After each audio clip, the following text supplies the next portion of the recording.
ಪ್ರಜ್ವಲ್ ರೇವಣ್ಣ ದೋಷಿ ಅಂತ ನ್ಯಾಯಾಲಯದಲ್ಲಿ ತೀರ್ಪು. ಅತ್ಯಾಚಾರ ಅಪರಾಧಿ ಪ್ರಜ್ವಲ್. ಕೋರ್ಟ್ನಲ್ಲಿನೇ ಕಣ್ಣೀರು ಹಾಕಿದ ಪ್ರಜ್ವಲ್ ರೇವಣ್ಣಗೆ ಜೀವಾವಧಿ ಶಿಕ್ಷೆ ಏನಾದ್ರೂ ಪ್ರಕಟ ಆಗುತ್ತಾ?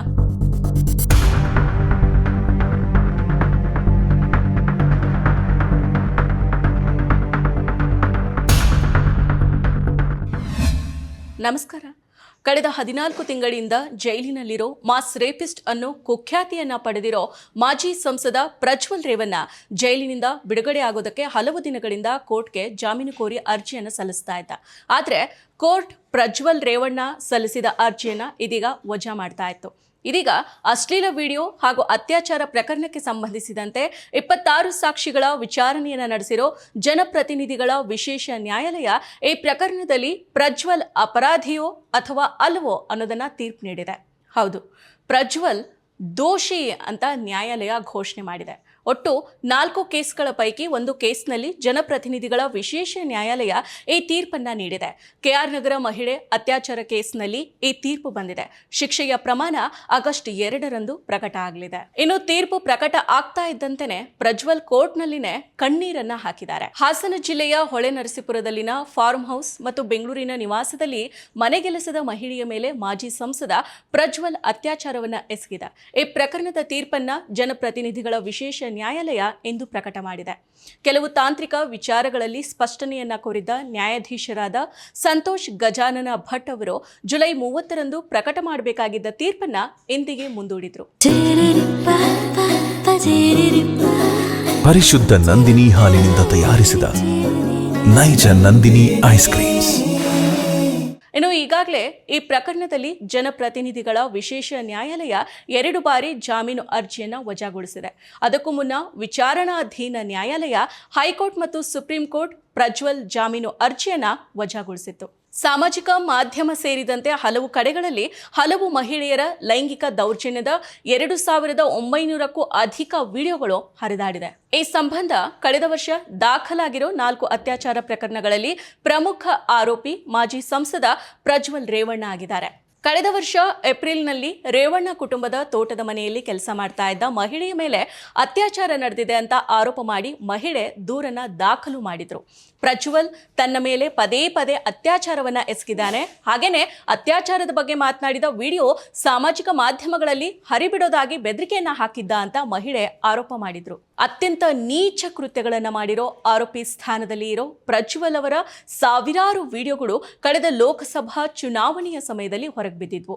ನೂರಾರು ಮಹಿಳೆಯರ ಜೀವನವನ್ನ ಹಾಳು ಮಾಡಿದ ಆರೋಪ ಈ ಪ್ರಜ್ವಲ್ ಮೇಲಿದೆ.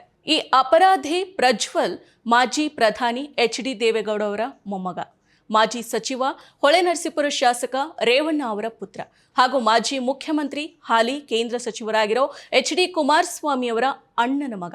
ಅಂದ್ರೆ ರಾಜಕೀಯವಾಗಿ ಭಾರಿ ಪ್ರಭಾವಿ ಕುಟುಂಬದ ಕುಡಿ ಈತ. ಕುಟುಂಬದ ಪ್ರಭಾವ ಮತ್ತು ಜನಮತದಿಂದ ಸಿಕ್ಕ ಸಂಸದ ಸ್ಥಾನವನ್ನ ಜನಪರ ಕೆಲಸ ಮಾಡೋದಕ್ಕೆ, ಸಮರ್ಥ ನಾಯಕತ್ವವನ್ನ ಮುಂದುವರಿಸಿಕೊಂಡು ಹೋಗೋದಕ್ಕೆ ಬಳಸೋ ಬದಲು ದುರುಪಯೋಗವನ್ನ ಮಾಡ್ಕೊಂಡಿದ್ದ. ತನ್ನ ಅಧಿಕಾರದ ದರ್ಪದಿಂದ, ಹಣದ ಮದದಿಂದ ಸಾವಿರಾರು ಹೆಣ್ಣು ಮಕ್ಕಳ ಜೀವನವನ್ನ ಹಾಳು ಮಾಡಿದ್ದಾನೆ. ಮನೆಗೆಲಸ ಮಾಡೋರು, ಪಕ್ಷದ ಕಾರ್ಯಕರ್ತೆಯರು, ಜಿಲ್ಲಾ ಪಂಚಾಯತ್ ಸದಸ್ಯೆ, ಪೊಲೀಸ್ ಇಲಾಖೆಯ ಮಹಿಳಾ ಅಧಿಕಾರಿಗಳು, ನ್ಯೂಸ್ ಚಾನೆಲ್ಗಳಲ್ಲಿ ಕೆಲಸ ಮಾಡೋ ಕೆಲ ಮಹಿಳೆಯರು ಸೇರಿದಂತೆ ನೂರಾರು ಮಹಿಳೆಯರ ಮೇಲೆ ಅತ್ಯಾಚಾರವನ್ನ ಎಸಗಿ ಅದನ್ನ ವಿಡಿಯೋ ಮಾಡಿಕೊಂಡು ನಿರಂತರ ಕಿರುಕುಳವನ್ನ ನೀಡ್ತಾ ಇದ್ದ ತನ್ನಲ್ಲಿರೋ ರಾಕ್ಷಸತನವನ್ನ ಹೊರಗೆ ಹಾಕಿದ್ದ. ಅಲ್ಲದೆ ಈ ಸಂದರ್ಭದಲ್ಲಿ ಈ ಅಂಶಗಳನ್ನ ನಾವಿಲ್ಲಿ ಹೇಳಲೇಬೇಕಾಗಿದೆ. ಕಳೆದ ಲೋಕಸಭಾ ಚುನಾವಣೆಯ ಸಂದರ್ಭದಲ್ಲಿ ಹಾಸನ ಲೋಕಸಭಾ ಕ್ಷೇತ್ರಕ್ಕೆ ಬಿಜೆಪಿ ಬೆಂಬಲಿತ JDS ಅಭ್ಯರ್ಥಿಯಾಗಿದ್ದ ಈತನ ಮೇಲೆ ಅತ್ಯಾಚಾರ ಬೆದರಿಕೆ ಆರೋಪಗಳು ಕೇಳಿ ಬಂದಾಗ್ಯೂ ಕೂಡ ಬಿಜೆಪಿ ಹೈಕಮಾಂಡ್ ಈತನಿಗೆ ಟಿಕೆಟ್ ಅನ್ನ ನೀಡಿತ್ತು. ಅಲ್ಲದೆ ಮೈಸೂರಿನಲ್ಲಿ ನಡೆದಿದ್ದ ಬಿಜೆಪಿ JDS ಬಲ ಪ್ರದರ್ಶನದ ವೇಳೆ ವೇದಿಕೆಯಲ್ಲೇನೆ ನರೇಂದ್ರ ಮೋದಿ ಅವರೇ ಈತನನ್ನ ಅಭ್ಯರ್ಥಿ ಅಂತ ಪರಿಚಯ ಮಾಡಿಕೊಟ್ಟಿದ್ರು. ಒಟ್ಟಾರೆ ಪ್ರಭಾವಿಗಳ ಕೃಪಾ ಕಟಾಕ್ಷ ಇದ್ದಿದ್ರಿಂದಾನೇ ಏನೇ ಆದರೂ ಕೂಡ ನಾನು ಬಚಾವಾಗ್ತೀನಿ, ಯಾರು ಏನು ಮಾಡೋಕ್ಕೂ ಆಗಲ್ಲ ಅನ್ನೋ ಅಹಂಕಾರದಿಂದ ಈತ ಈ ಕೃತ್ಯ ಎಸಗಿದ್ದ. ಆದರೆ ದುಷ್ಟತನಕ್ಕೆ ಕೊನೆ ಅನ್ನೋದು ಇರುತ್ತಲ್ಲ, ಅದೇ ಈತನ ಈ ವಿಚಾರದಲ್ಲೂ ಕೂಡ ಆಯಿತು. ರಾಜಕೀಯ ಕೆಸರೆರಚಾಟದ ದಾಳವಾಗಿ ಕಳೆದ ಲೋಕಸಭಾ ಚುನಾವಣೆಯ ಸಂದರ್ಭದಲ್ಲಿ ಹಾಸನ ಪೆನ್ಡ್ರೈವ್ ಪ್ರಕರಣ ಅನ್ನೋ ರೂಪದಲ್ಲಿ ಇದೆಲ್ಲವೂ ಕೂಡ ಬೆಳಕಿಗೆ ಬಂತು. ಮತ್ತೆ ಮತ್ತೆ ಸವಿಯಬೇಕೆನಿಸುವ ಮೃದುವಾದ ನಂದಿನಿ ಪನ್ನೀರ್. ಕಳೆದ 14 ತಿಂಗಳಿನಿಂದ ಪರಪ್ಪನ ಅಗ್ರಹಾರ ಜೈಲಿನಲ್ಲಿರೋ ಪ್ರಜ್ವಲ್ ಅತ್ಯಾಚಾರ ಆರೋಪಿಯಾಗಿದ್ದವರು ಇಂದು ದೋಷಿ ಅಂತ ಸಾಬೀತಾಗಿದೆ. ಈತನ ಮೇಲೆ ಅತ್ಯಾಚಾರ, ಅಶ್ಲೀಲ ವಿಡಿಯೋ ರೆಕಾರ್ಡ್ ಮಾಡಿಕೊಂಡು ಬೆದರಿಕೆಯನ್ನ ಹಾಕಿದ್ದ ಪ್ರಕರಣ ಸೇರಿದಂತೆ ಒಟ್ಟು 4 ಪ್ರಕರಣಗಳಿದಾವೆ. ಈ 4 ಪ್ರಕರಣಗಳಲ್ಲಿಯೂ ಕೂಡ ಜಾಮೀನು ಬೇಕು ಅಂತ ಪ್ರಜ್ವಲ್ ಕೋರ್ಟ್ಗೆ ಅರ್ಜಿಗಳನ್ನ ಸಲ್ಲಿಸ್ತಾ ಇದ್ದ. ಜಾಮೀನು ಅರ್ಜಿ ಹೈಕೋರ್ಟ್ ವಜಾ ಮಾಡಿತ್ತು. ಅಷ್ಟೇ ಅಲ್ಲದೆ ಸುಪ್ರೀಂ ಕೋರ್ಟ್ನಲ್ಲಿಯೂ ಸಹ ಈತನ ಜಾಮೀನು ಅರ್ಜಿ ವಜಾಗೊಂಡಿತ್ತು. ಜೈಲಿನಿಂದ ಹೊರಗಡೆ ಬರಬೇಕು ಅಂತ ಕಾಯ್ತಾ ಇರೋ ಪ್ರಜ್ವಲ್ ಇನ್ನು ಜೈಲಿನಿಂದ ಹೊರಗೆ ಬರೋ ವಿಷಯ ಮರೀಚಿಕೆ ಆಗಲಿದೆ. ಜೀವನ ಪೂರ್ತಿ ಜೈಲಿನಲ್ಲಿ ಮುದ್ದೆ ಮುರಿಯೋದು ಪಕ್ಕ ಅಂತ ಜನರು ಅಭಿಪ್ರಾಯವನ್ನ ವ್ಯಕ್ತಪಡಿಸ್ತಾ ಇದ್ದಾರೆ. ಇದೀಗ ಕೋರ್ಟ್ ಕೂಡ ಪ್ರಜ್ವಲ್ ದೋಷಿ ಅಂತ ಹೇಳಿದ್ದು ಶಿಕ್ಷೆಯ ಪ್ರಮಾಣವನ್ನ ಕೋರ್ಟ್ ನಾಳೆಗೆ ಪ್ರಕಟ ಮಾಡಲಿದೆ. ಬಹುತೇಕ ಪ್ರಜ್ವಲ್ ರೇವಣ್ಣಗೆ 3 ರಿಂದ 7 ವರ್ಷ ಜೈಲು ಶಿಕ್ಷೆ ಪ್ರಕಟ ಆಗೋ ಸಾಧ್ಯತೆಗಳು ಹೆಚ್ಚಾಗಿದೆ. ಅಷ್ಟೇ ಅಲ್ಲದೆ ಈತನಿಗೆ ಜೀವಾವಧಿ ಶಿಕ್ಷೆ ಕೊಟ್ಟರು ತಪ್ಪಿಲ್ಲ ಅಂತ ಜನರು ಹೇಳ್ತಾ ಇದ್ದಾರೆ. ಮತ್ತಷ್ಟು ವಿಶೇಷ ವಿಡಿಯೋಗಳನ್ನು ನೋಡಲು ಮತ್ತು ಹೊಸ ವಿಡಿಯೋಗಳ ಬಗ್ಗೆ ತಿಳಿಯಲು ಈ ದಿನ .com ಯೂಟ್ಯೂಬ್ ಚಾನೆಲ್ ಸಬ್ಸ್ಕ್ರೈಬ್ ಮಾಡಿ ಮತ್ತು ಬೆಲ್ ಐಕಾನ್ ಕ್ಲಿಕ್ ಮಾಡಿ.